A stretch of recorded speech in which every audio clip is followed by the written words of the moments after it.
Let's beat Ryzeal. Hello guys and welcome back to another cold episode. On today's episode we're taking a look at Goblins, a deck specifically designed around beating Xyz decks by detaching materials from them, more or less for free, and actually gaining advantage off of it. So let's quickly talk about this deck and more specifically why it is good against Ryzeal. Let's start just by saying that this is technically Goblin Fiendsmith. And the reason for this is because the Goblin cards by themselves don't really do enough. Yes, they are technically an anti-meta deck, and they technically have the ability to beat the Ryzeal stuff, but all things considered, the Ryzeal stuff themselves can still beat Goblins. Yes, being able to, like, detach from the Ryzeal stuff is nice, but it doesn't immediately win you games. So we're also playing the Fiendsmith stuff because it's just better. It's easier, it baits out hand traps, it's consistent, there's a lot of ways to get into it alongside the Goblin stuff, so you basically just get easier access to it, so that's generally why we're playing it. Pretty simple there.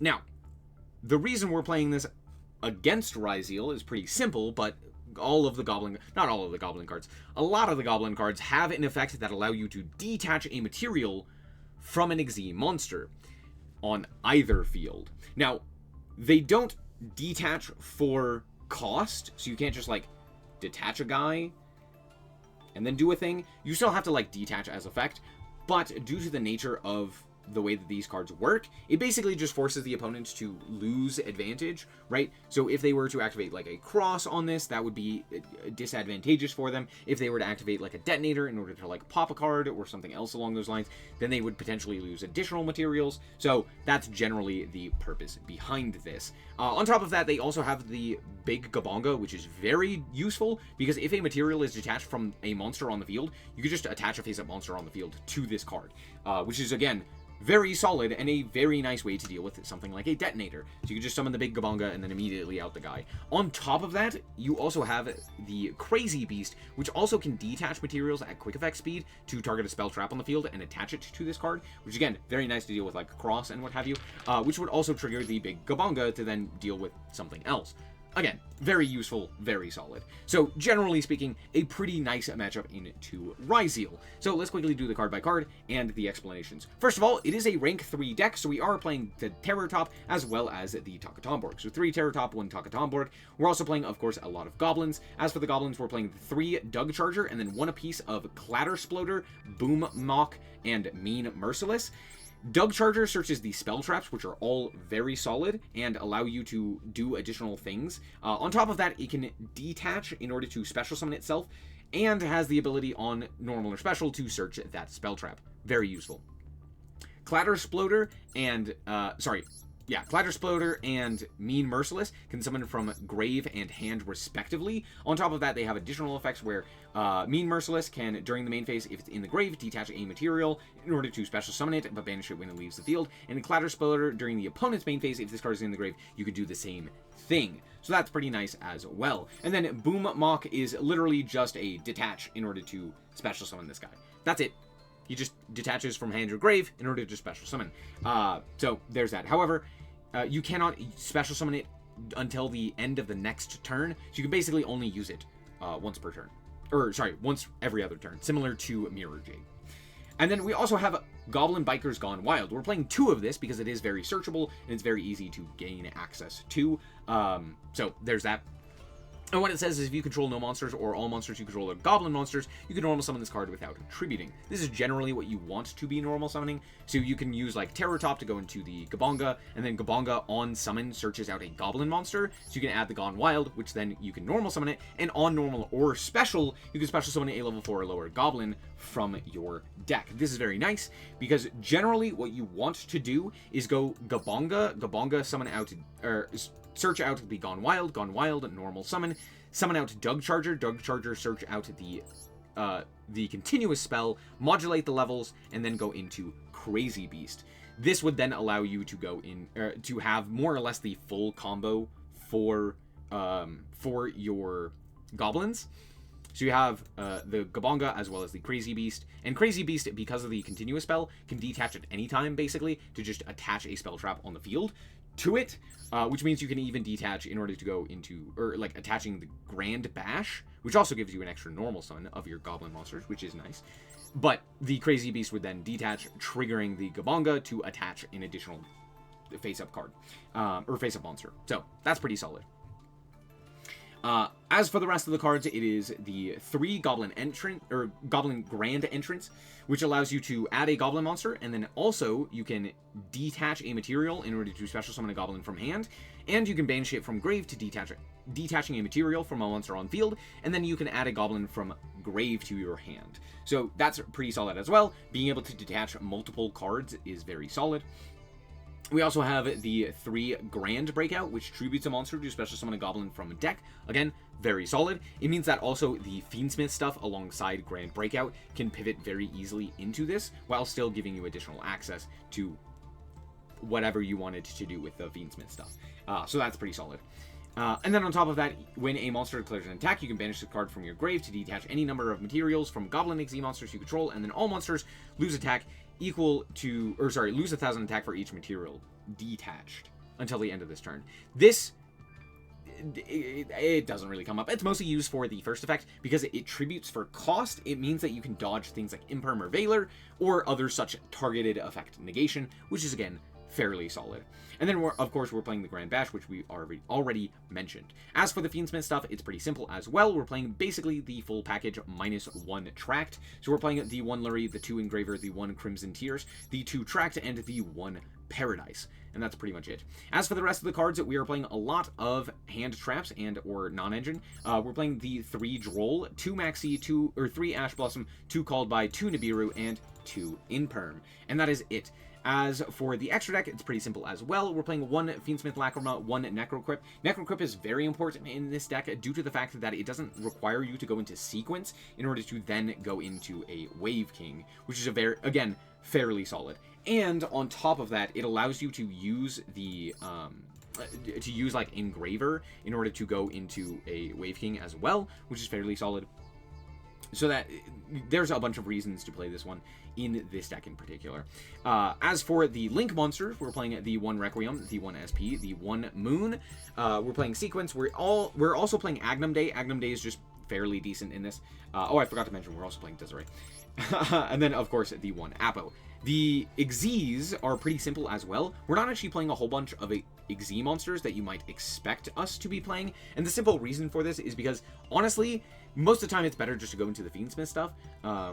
Or just specifically into, like, Gabonga and Crazy Beast. So that's generally what we're aiming for. We don't really want to go into, like, Gossip Shadow or anything like that. There's not really a purpose to it much. So instead, we're just playing the 2 Gabongas, the 1 Wave King Caesar, the 1 Crazy Beast Zeus, and of course, Typhon. Typhon's crazy right now. You really should be playing it in pretty much every deck. It's very good against Ryzeal. So yeah, that's it for the deck. Let's hop into the replays and show you how this deck performs. Alright, so here we are going second, and we did draw the Maxi. I know. It happens. But my opponent is going to start off with Sword Ryzeal to grab X Ryzeal. I'm going to activate the Maxi, and they are just going to pass the turn there. Yeah, understandable. We draw Tract for a turn, which is pretty solid. We're going to start off here with the Terror Top, to which they will activate Ogre, which is fairly solid, to be fair. But that's fine. We're going to go for the Tract here to grab Lurie. Lurie is going to then send it to the graveyard, and we're going to special summon it.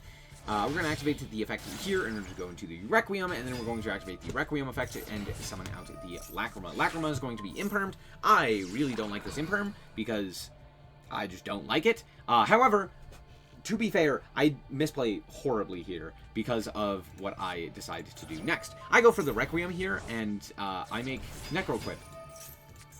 I don't know why I do this. I think it's because I thought that the Engraver was already engraved, but it wasn't.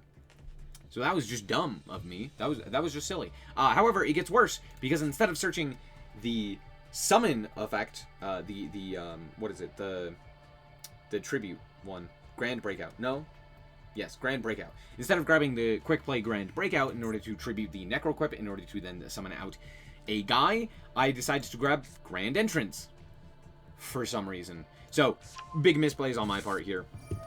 What I could have done is go normal summon, like, Lacrima gets negated, I go normal summon the Doug Charger, search out the quick play, and then make sequence, and then I can sequence into a, I can sequence into Lacrima, and then Lacrima into the, into, like, bring back a guy, and then I can, like, tribute the sequence to summon a guy, to summon a Goblin, and then from there, I could have gone equip sequence to the Lacrima, send for Necroequip, make DD Wave King, and been way better. Alas, I didn't do that. And then I also search up Gone Wild as opposed to a guy that would have allowed me to detach a material from an Xyz monster, because for some reason, I have a Death Wish here. I don't know, I'm being really bad right now. It's fine, we're just gonna go combat here, and then I decided to make SP, and just kind of go from there. I mean, I do have Ash Droll, so hopefully that's enough. Anyway, we're going to pass the turn back to our opponent here, and hopefully Ash Droll can get us there.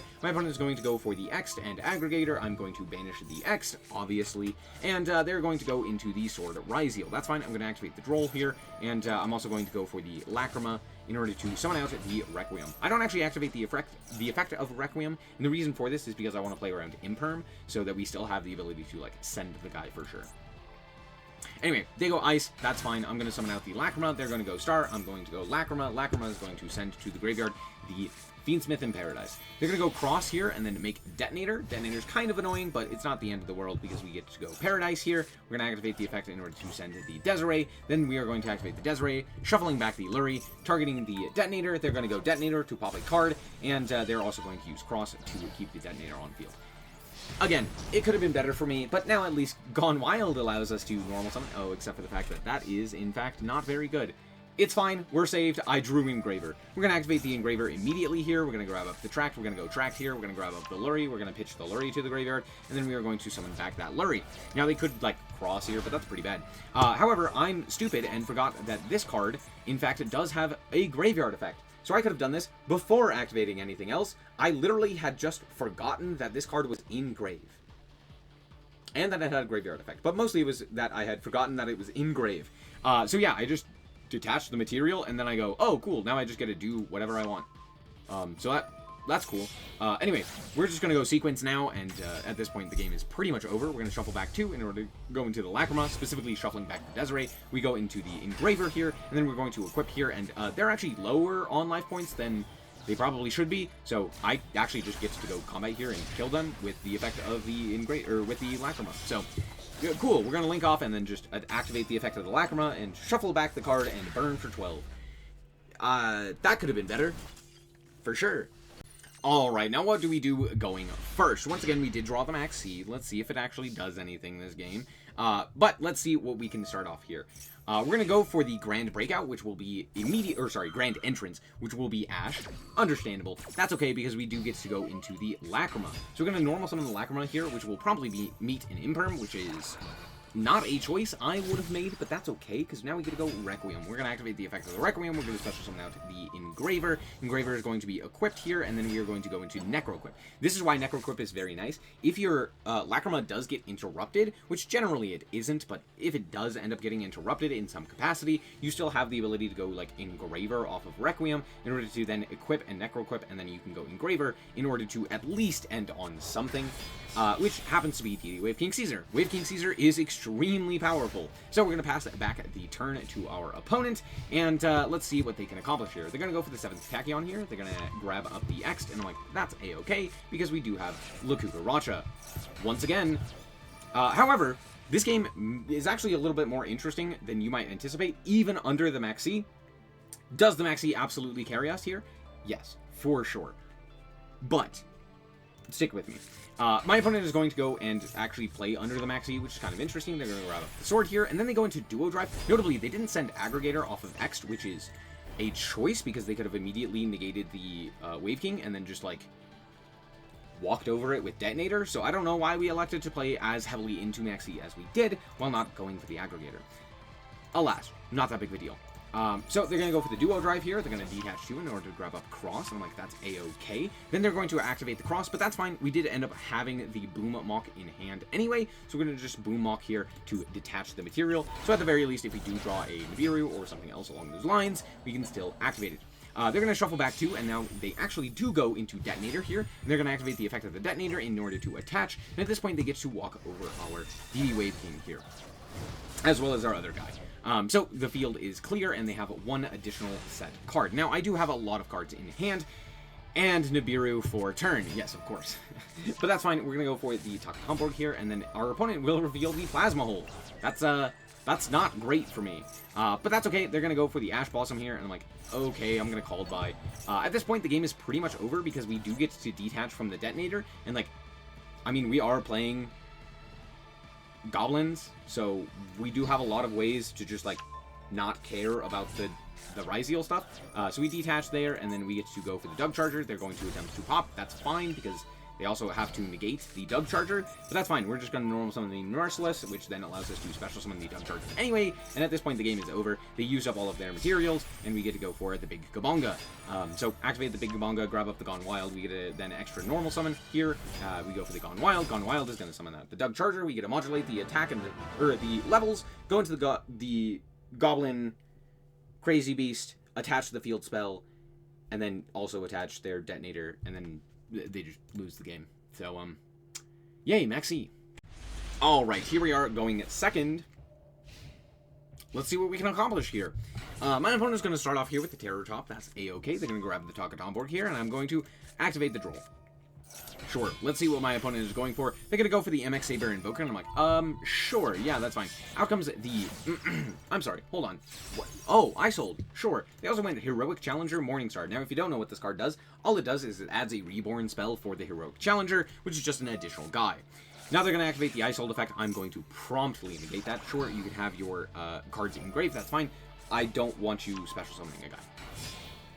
But that's okay, because they could just get a normal summon and go into Requiem. Sure. Requiem into the Lacrima, Lacrima into the Engraver, Engraver special summon, and then they're going to go into the sequence here, utilizing all of their monsters, or sorry, 2 of their monsters, specifically to go into Lacrima. They're going to activate the Lacrima effect and special summon it back at the Engraver, and then link off for Apo. Okay. Then they go for the Heroic Call, which is the Reborn spell I mentioned previously, to reborn a guy, and then go SP Little Knight. So it's Apo, SP, pretty much that's it. And then they set a card, and they go, oh, if that's called by, which I doubt it is, because they would have used the called by on the Droll, most likely. But if it's called by, yikes. Also, Nibiru, right on time. Love to see that, twice in a row. Anyway, that's fine. We're going to go for the Terror Top here. I elect to activate the effect, but the main reason I'm doing this is just additional damage. I'm almost certain they're either going to activate the SP Little Knight, which if they do, we grab the Takatomborg and we normal summon it, and then we do the same thing. Anyway, or they negate with Apo, and now I get to do this anyway. So, this may seem like a strange idea, but the simple idea is Nibiru, Paradise, and Typhon are pretty solid against a board that doesn't really have anything. They have 9 cards left in their extra. Likely they don't have a whole ton. Yes, they do have the Fiendsmith in Grave, which is fairly decent, but it's not like insane, right? It is again fairly decent against the Typhon, but like Nibiru can kind of check things here or there, especially with the Paradise. So that's generally what we're doing. Anyway, we're gonna go walk into the Apo there. We're gonna activate the effect here in order to, you know, force out the SP Little Knight, and now we get to go Engraver. We're gonna grab Tract here and activate the Tract. To be fair, if they had Ash here, we were cooked. We specifically grab up the Lacrima so that we have a normal summon, and then pitch the Paradise. So again, we have Paradise, we have the Typhon, and we have the Nibiru, if they do end up dealing with the Typhon. They're gonna shuffle back in order to go into this guy, and then go into Promethean, which is a bit interesting. We're gonna go here for the Desiree, send Desiree, shuffle back the Engraver, and they drew the call by. Yeah, okay, sure. They're gonna equip, which is just enough to get over. And also, I'm sorry, what? We do not have a fire engrave? I guess not. Okay, yeah. Then why did we go Promethean Princess? Because it dealt with Typhon, I guess. They're just gonna pass the turn there. They don't have anything else. Wild to think about. I don't even know what they're playing at this point, but okay. Out comes Lacrima. Lacrima is then just going to do the full Fiendsmith combo, and it looks like my opponent doesn't really have anything, so they concede. Wild. Also, if you're wondering what my opponent was playing, don't worry, so was I. This was it, apparently. I don't know. Alright, we're back with the deck, and honestly, this deck is still fairly solid against Ryzeal, but it's not insane. Yes, being able to detach materials is pretty solid against a lot of the cards, but most of the time, the opponents will play around having an additional material for something like a duo drive, so being able to just, like, detach from a duo drive isn't going to be all that great. On top of that, while it is kind of a counter deck to Ryzeal, it only kind of is, because Detonator still is extremely powerful and it ends up with a lot of extra material that it doesn't necessarily need, and Goblin isn't exactly the most consistent. Consistent isn't the right word. It's not the most, like, powerful overall, right? So yeah, if it goes first, it's very solid and has the ability to just, like, immediately win the game, due to the fact that Ryzeal doesn't really have a good answer to things like Goponga and Crazy Beast and detaching materials and a bunch of other things like that. So, you know, yes, being able to get the entire setup is very strong, but with that being said, the rest of the Goblin stuff doesn't actually counter Ryzeal too much. Being able to detach materials is nice, kind of preventing something like a Detonator to have as many pops as it wants. But, like, if Ryzeal gets to go first, unless you're drawing, like, specifically Grand Breakout, the deck itself doesn't actually do too much against the Ryzeal deck in particular, right?